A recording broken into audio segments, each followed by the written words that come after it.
They say women our age should slow down, stay quiet, well, fade into the background. Well, I don't know about you guys, but in this world, that ain't happening for us. Well, this is Too Stubborn to Quit, the podcast for women who are living louder, dreaming bigger, and taking up every bit of space we can take up. Absolutely. I'm Pam. And I'm Linda. And we're too stubborn to quit. Every week we're diving into bold adventures, big ideas, and everyday grit it takes to build your second act. We'll talk travel, work, reinvention, and why getting older just means getting stronger. You'll laugh, you'll nod, you might even go grab your car keys and chase that dream you've been dreaming about all your life. Life's too short to blend in. So, go grab your coffee, your courage, or even your car keys, cause we're hitting the road and we're just too stubborn to quit. Hi, everybody, and thank you for joining us. This is Too Stubborn to Quit, and that's Linda snorting. So, that just sets the stage. It simply sets the stage for what we're going to do today. This is going to be fun. So, I'm Pam, that's Linda, and we are together Too Stubborn to Quit. This is our very, very, very first ever episode of our podcast, and we'd like to thank you for joining us. So, Linda, how's it feel? You have a podcast. This is fun, huh? It is, actually. I'd like to welcome everybody, too. Kind of unique. Never thought I'd see this or even entertain this thought. So, it just, I think it's a new start to a new chapter, I hope. But we'll see.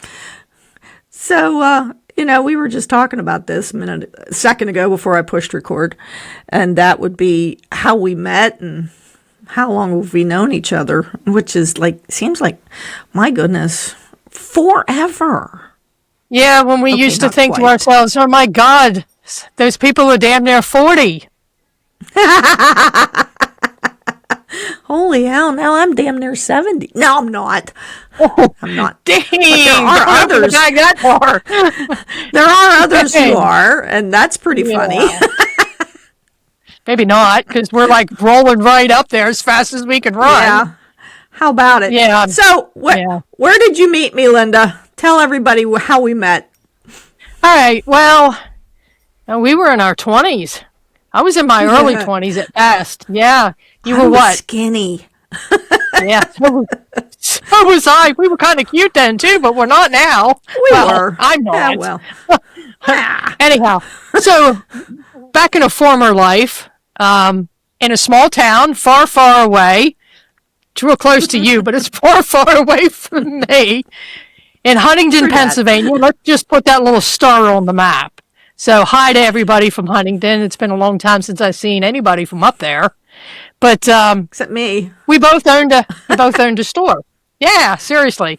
So we both owned a store. You owned a really, really cool. I loved your shop. I hate to tell you that. Oh, absolutely loved it. Yeah. You the balloon. Yeah.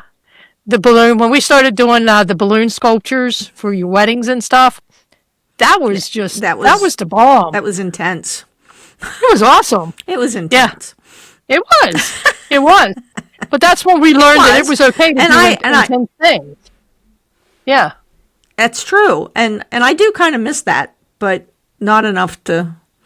Oh, yeah. No. Just... Yeah.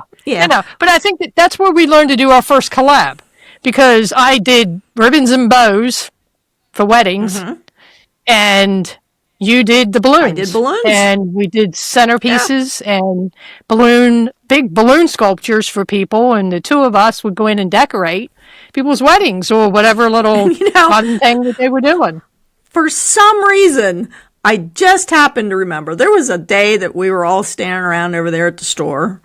And this guy had just come in and bought, I don't know, I hadn't sold anything in weeks, felt like it. And this guy came in and bought this $100 kite or something. And when he left, we're doing the happy dance. And I took these two little tiny balloons and I stuffed them under my shirt. Do you remember that? And then he walked back in.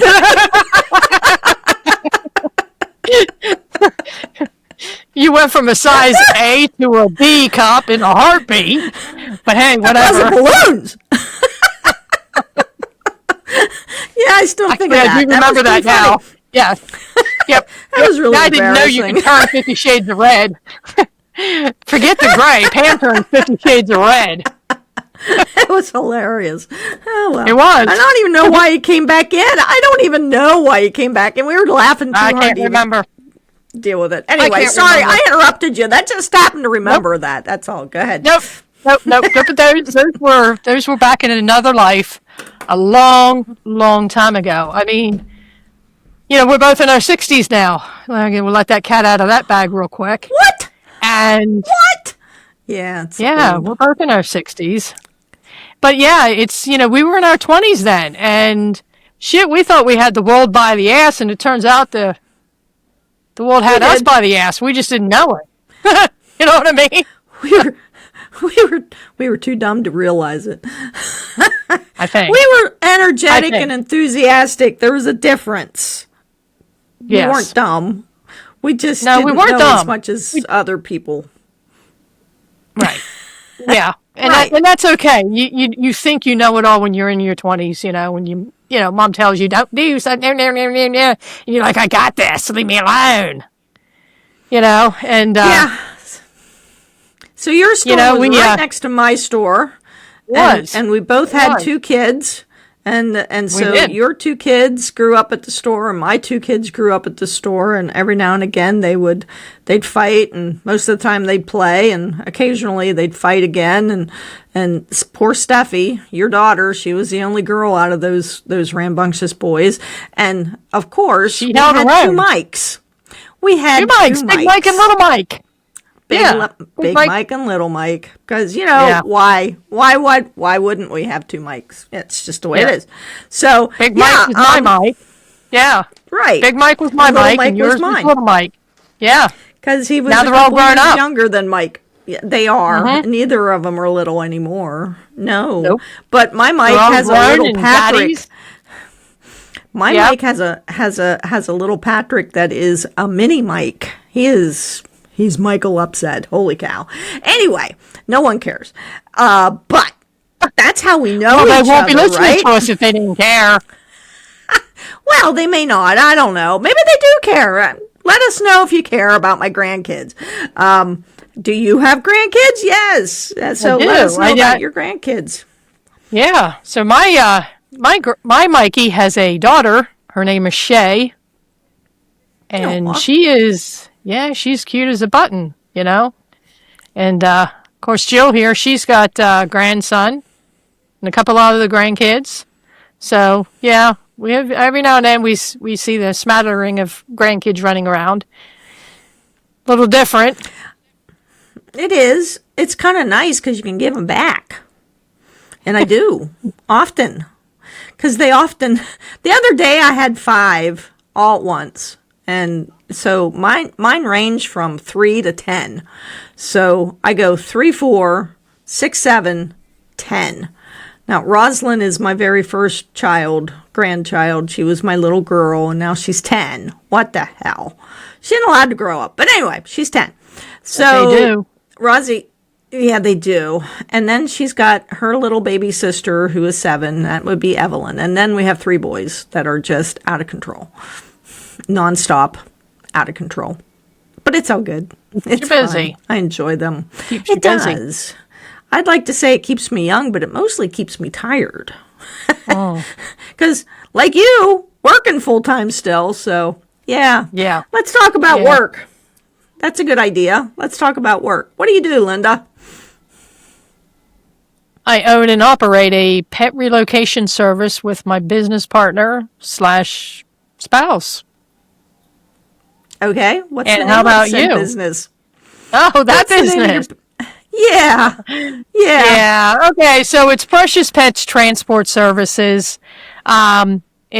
Social media, it's located under Precious Pets Passengers.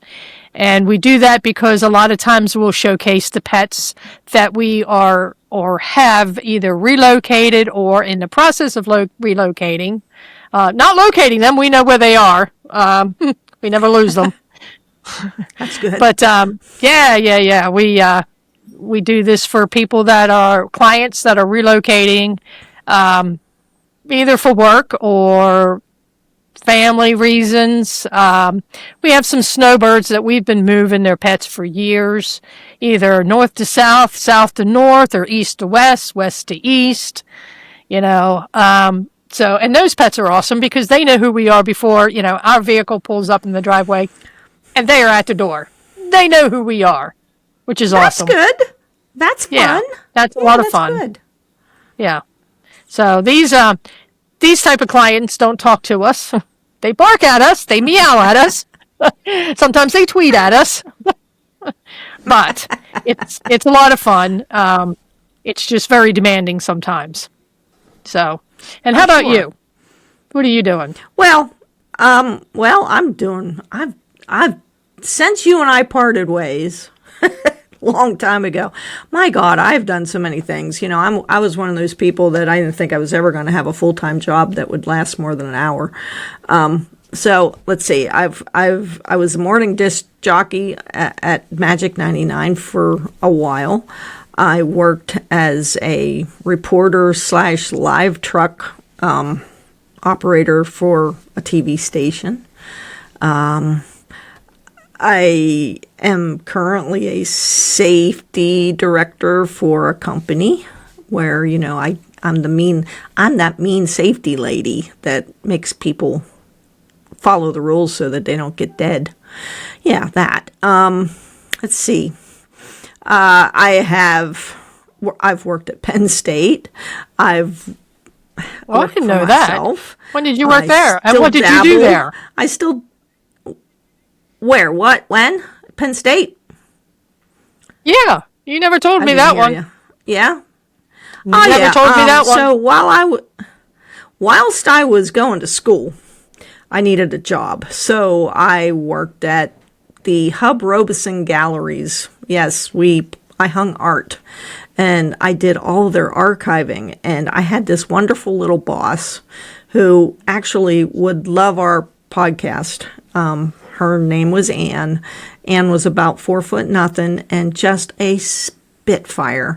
She's the one of the very first women who ever said to me, "You never, ever back down to a man." She was serious about it. I loved that woman. She encouraged, she embraced, she pushed hard, and I loved her for it. She was great. So yeah, I worked at the Hub Robeson Galleries. Now, right before that, I worked for the Adult Learners Center, where I didn't have the best boss in the world, and I'm not going to give her name, but trust me when I tell you that it was scary. She was scary. So that semester I had 5 English classes. It was the semester that the World Trade Centers got hit by the airplane. Okay? So I remember September 11th, 2001. Yep. And I'm at Penn State, and I had 5 English classes that semester, plus an astronomy class. Anywho, the day that the planes hit, it was a little frightening over there. But anyway, that's a whole different story. This is supposed to be fun. But this particular boss, at the end of the semester, she had to give me my EPR, my employee review. And I said, "So, I've had 5 English classes that I got A's in, every single one. How'd I do here?" And she looks at me and says, "About a C minus." I was like, "Well, bite me." Oh, damn. Yeah, she was rough. Great. She was a treat. Yeah. Anyway, she got me a Christmas present. I still put it on my Christmas tree. It's all good. Did you get cold? Huh? No, it was a reindeer. It was a reindeer. Anyway, so and so then after that, I went to the TV station. Oh, in between times though, I got my CDL and I drove bus for a while. That's cool. For Raystown Transit. Ray Tononi. Do you remember Ray? He owned QBS. I do. I very much do. Well, yes. he sold that, but in the meantime, he taught me how to drive bus, and so I did that. I drove bus for him for a while, and kept my CDL for just ever. But a couple years ago, got rid of it because I wasn't using it, and Anyway, I've done a lot of things, Linda. Weird stuff. Well, nothing related, and now I have fun chasers. Yeah, you do. So yeah, so we have a YouTube channel, and now we're doing this here podcast thing, and so that's fun.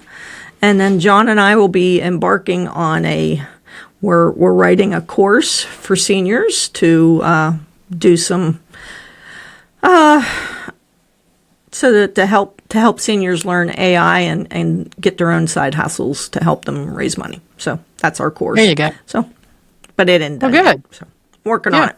Yeah. Aren't you glad you asked? Well, yeah. I mean, it took me a while to find my home base with precious pets. I left Huntington. I really didn't have I didn't have a direction. At least I thought I did, and then turned out I was wrong. I left Huntington. I went to Florida. I was looking for a little sun and fun. And, life has a way of shitting on you. Right about the time when you think you've got it all together, somebody comes along and screws it all up for you. Yeah. And that's a polite term of saying it. Remember how we used to say it? I do. Yeah. I do. Yeah. So I ended up back in Maryland. Not long after I was in Florida, I ended up in Maryland just to be able to deal with family situations that one can't control. And I stayed there for a little over 10 years, give or take. 10, 12 years, give or take. I worked for a moving company, which I was in the moving industry when I left Huntington. You were. I was kind of hoping to spread our wings and as a company and grow, the company we had built in Huntington, but that wasn't happening. Just because I see it one way doesn't mean everybody sees it that way. So, right. Yep, I took the cut, I took the hit, and I went out completely on my own. And, it was one of those things when you're kind of on your own. I was on my own completely for 8 years. Like, having to learn new friends, the whole new area that I was moving to. I have to tell you this short story real quick. I went from Florida up to Maryland. And the only thing I had going for me when I got there was I had a job interview at a moving company, and I had set it up online. So I get there, and I booked myself into a hotel. And I had all my worldly possessions put in a storage unit. Now, keep in mind, I think I was in my I was in mid-20s by this point. I put all my stuff in the storage unit, and the guy says to me, "You can't live in the storage unit." And I'm like, "Well, I wasn't planning to. Didn't even know that was an option. Apparently it is these days." Evidently. So, apparently it is. So anyhow, I booked myself into a hotel, and Monday morning, I go up for my interview up in lower DC region, okay, outskirts of DC. And I land the job. I'm only there 20 minutes. They're like, be here tomorrow. You got a job. I'm like, great, Cool. I'm going to be a desk jockey, I'm doing something. But anyhow, I go back down to Waldorf, Maryland, and I'm sitting in the post office at the mall, and I have to get myself lined up with a bank account, an address, all the typical stuff that you have to do when you're setting up. And I'm sitting on the bench, and I'm in this business suit, and the lady looks at me, some older lady. She's in her, God, she looked like she was in her 70s. She comes up and she sits beside me, and she starts. Careful. She starts. Yeah. No, she starts talking to me, and she says, "Where are you from?" And at this point, I'm kind of striking my soul because it's a little injured, with everything I had dealt with, thinking I really screwed up leaving Huntington. And I said, well, right now, I'm really not from anywhere.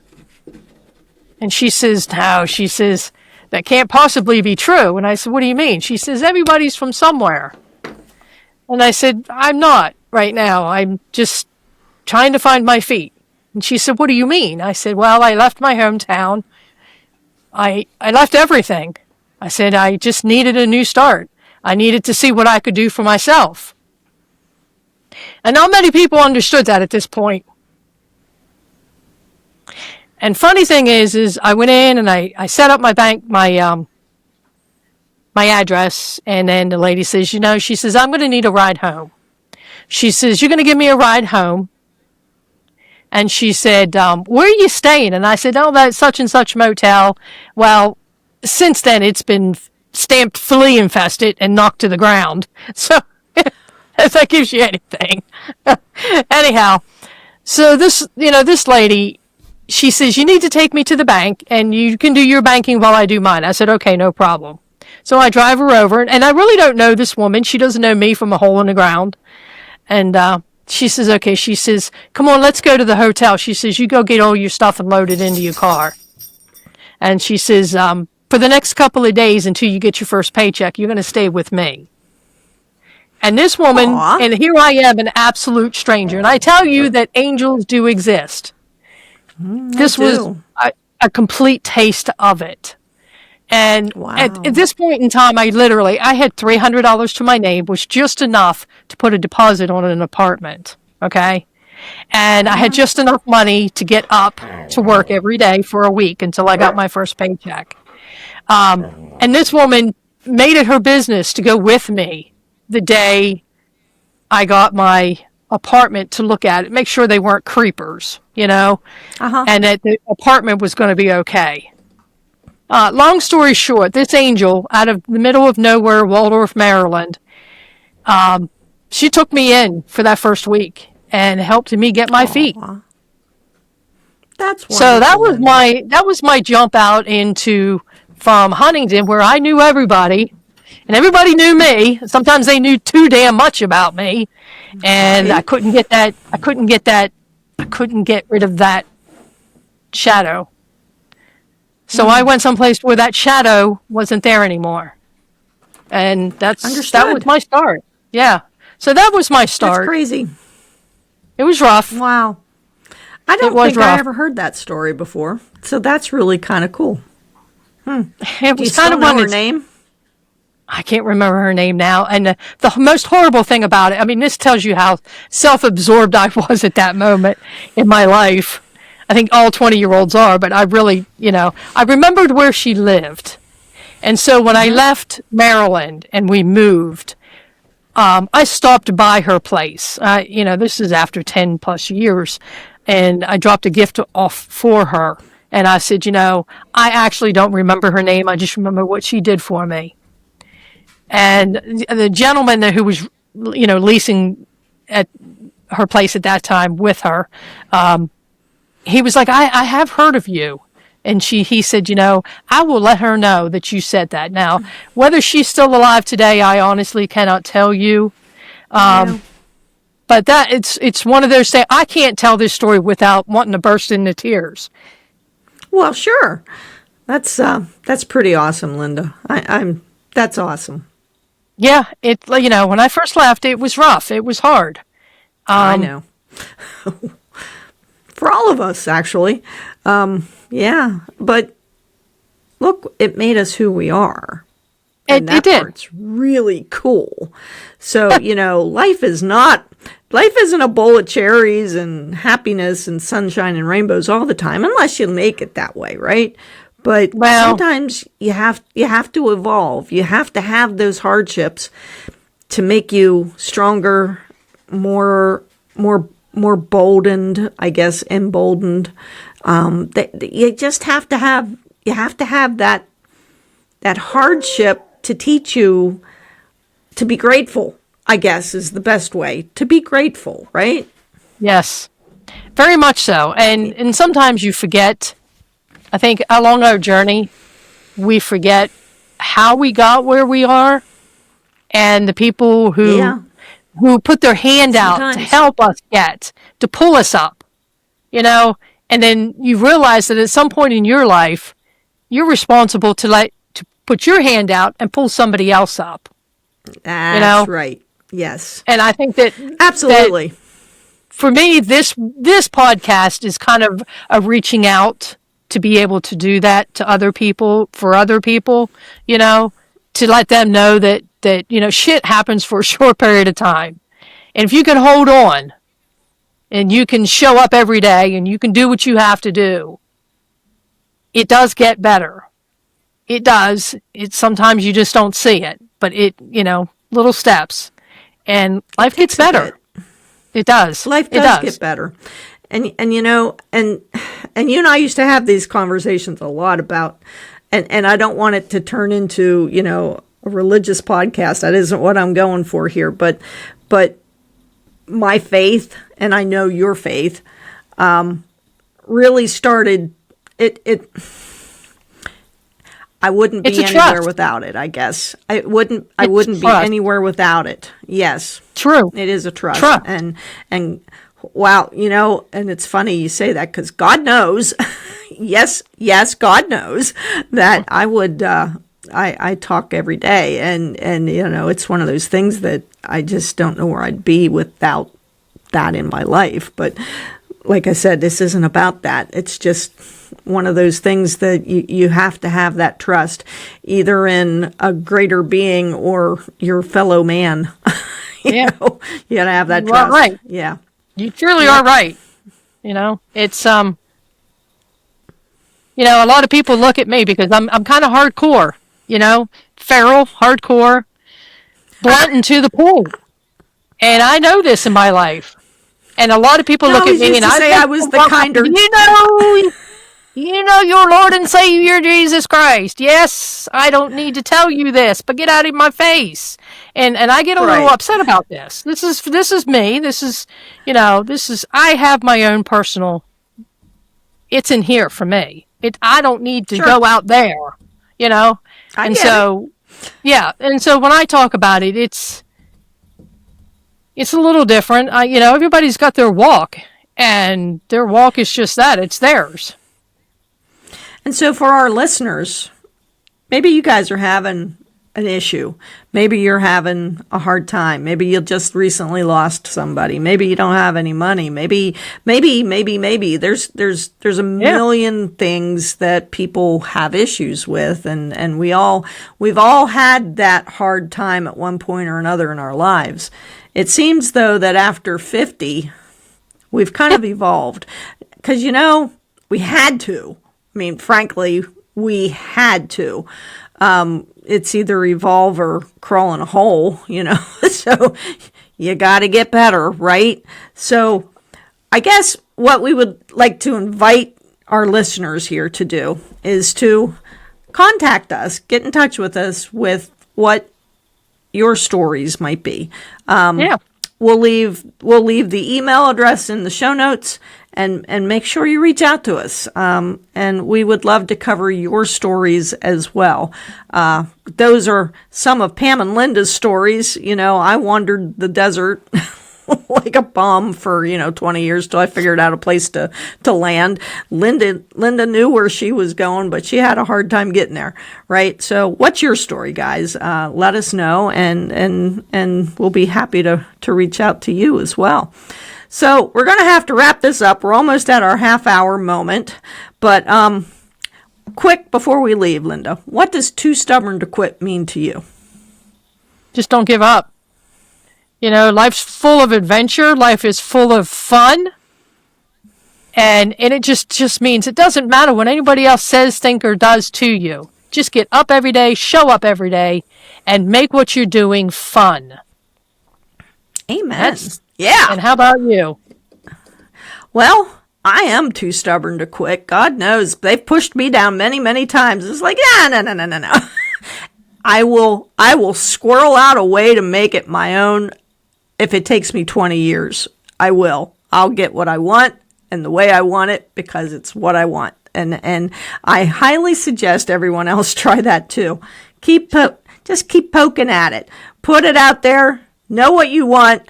Ask the universe for it. Have it handed to you. Because if you quit, you'll never get anything. That's for sure. So That keep is the keep truth. pushing at it, right? Yep, that is All right, true. guys. Well, any last thoughts there, Miss Linda?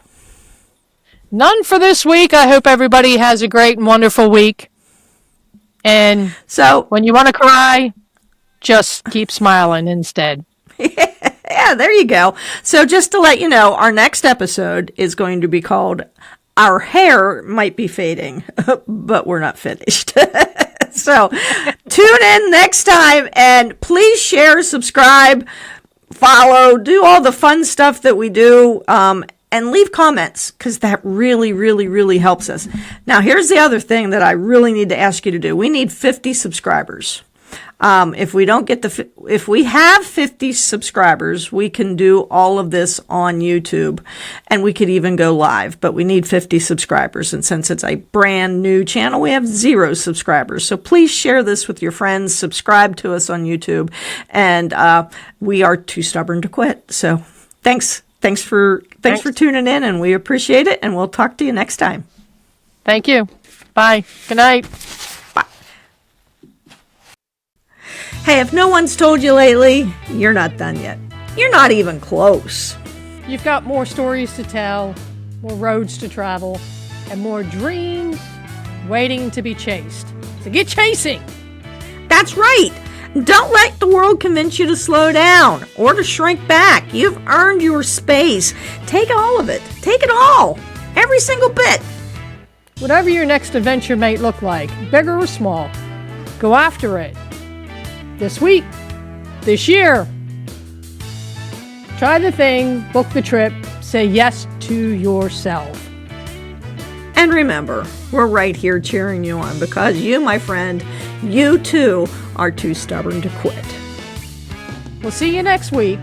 Until then, show up, stay curious, and keep writing your own story.